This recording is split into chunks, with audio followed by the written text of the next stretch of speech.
stick it in. Now, this is how you open the dog food. I don't know, but Mommy told me.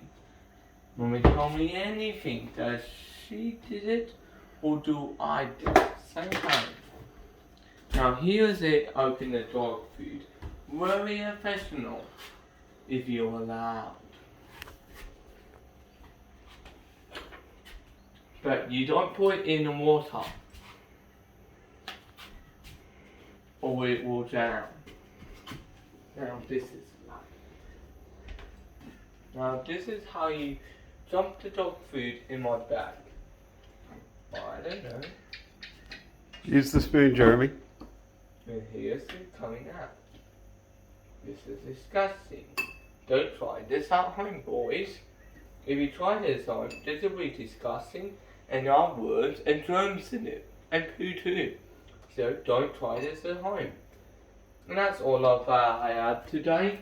If you want more by me, check every day. That was me, Jane Harley.